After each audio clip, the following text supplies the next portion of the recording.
Aujourd'hui, donc, j'aimerais parler de quelqu'un qui s'appelle Murray Bookchin. Murray Bookchin, c'est un philosophe américain qui est né en 1921 et qui est décédé en 2006.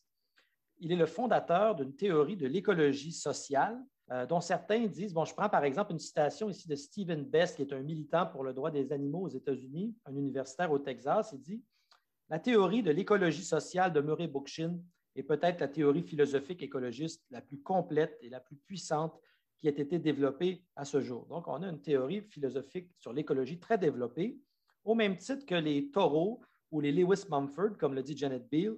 On peut considérer Murray Bookchin comme un philosophe politique américain majeur. C'est pourquoi je trouvais ça important d'en parler aujourd'hui pour discuter d'idées donc écoféministes, éco-anarchistes, non seulement parce que c'est théoriquement intéressant, mais aussi parce qu'aujourd'hui, on vit une crise écologique majeure, une urgence écologique dans nos sociétés.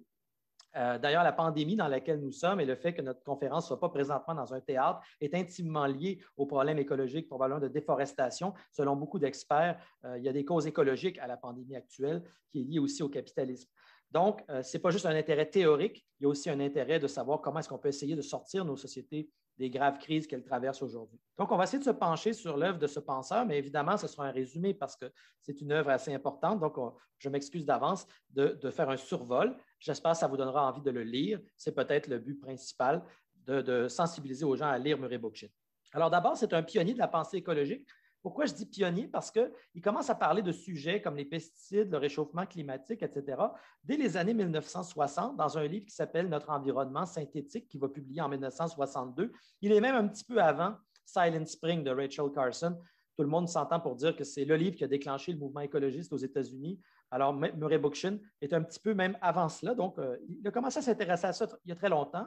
D'ailleurs, il va fonder un institut d'écologie sociale au Vermont, qui va être un des premiers lieux aux États-Unis où on va tester, par exemple, des panneaux solaires, des technologies alternatives. Donc, non seulement sur la théorie, mais aussi la pratique de ce que pourrait être une société écologique rationnelle du futur.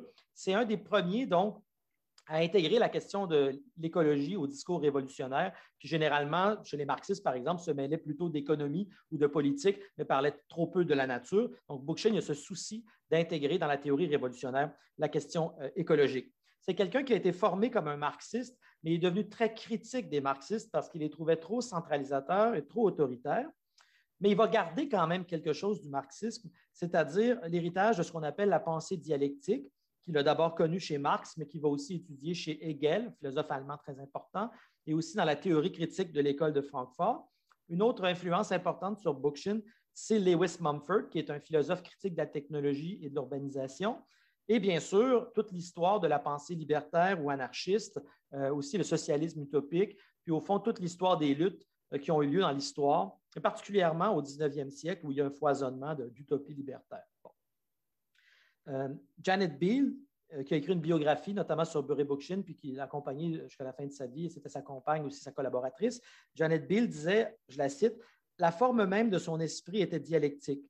La source de son optimisme était sa capacité de reconnaître les potentialités encore non actualisées de liberté et de progrès, aussi bien dans le présent que dans le passé. » J'ai dit donc que Bookchin avait un passé marxiste, mais il s'est tourné vers l'anarchisme sans abandonner l'héritage de la pensée dialectique. Pendant longtemps, il va donc se qualifier d'écologiste libertaire, même si vers la fin de sa vie, il va prendre ses distances avec le terme anarchiste, préférant plutôt se dire communaliste, parce qu'il trouvait que l'anarchisme américain avait pris une direction trop égoïste, donc il voulait bien marquer les choses. Il a choisi de se dire plutôt communaliste. Qu'est-ce que ça veut dire? Penser une société coopérative, une société non hiérarchique basée sur l'autonomie, l'autogouvernement, la démocratie directe en face à face à l'échelle de la commune, c'est-à-dire à l'échelle, on pourrait dire, du village ou de la municipalité ou du quartier.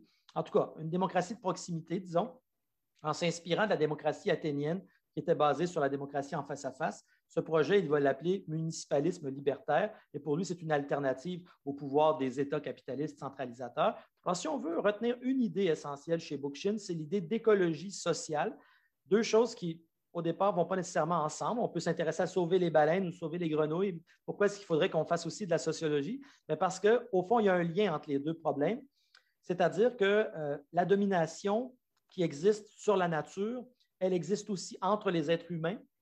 Et c'est parce qu'il est apparu de la domination entre les êtres humains sous différentes formes de hiérarchie, par exemple entre les hommes et les femmes ou le racisme. Ces formes de domination-là justifient une culture dominatrice qui est la même attitude qui prévaut lorsque l'humain se présente en prédateur de la nature plutôt que dans un rapport d'harmonie avec la nature. Donc, si on veut régler le problème de l'écologie, même si au départ, ça ne paraît pas évident, il faut s'intéresser à la question de la hiérarchie et de la domination à l'intérieur de la société. On ne peut pas séparer les deux problèmes.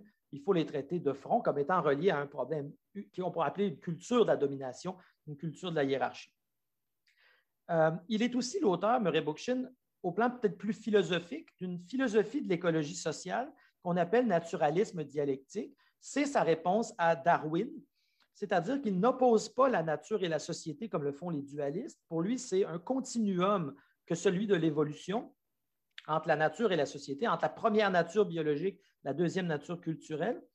Et il ne conçoit pas que l'évolution dans ce continuum est une évolution simplement mécanique d'adaptation des plus adaptés. Darwin, survival of the fittest, donc les animaux qui s'adaptent à leur environnement seraient les meilleurs. Bookchin voit plutôt l'évolution comme un approfondissement de la liberté. D'ailleurs, il prend ça chez Hegel, je vous cite Hegel, « L'histoire du monde, ce n'est rien d'autre que le progrès de la conscience de la liberté ». Donc, Bookchin va appliquer ça à la biologie évolutionniste. Il va considérer que plus il y a une évolution, plus on approfondit la capacité des êtres vivants à exercer leur subjectivité, leur autonomie, leur liberté. Malheureusement, aujourd'hui, ce n'est pas ce qu'on fait, c'est-à-dire qu'on recule, on est en train de désévoluer parce qu'on détruit les conditions d'existence de la vie et de la liberté. Donc, on est en train de réduire la biodiversité et la complexité du monde. C'est un mouvement de désévolution.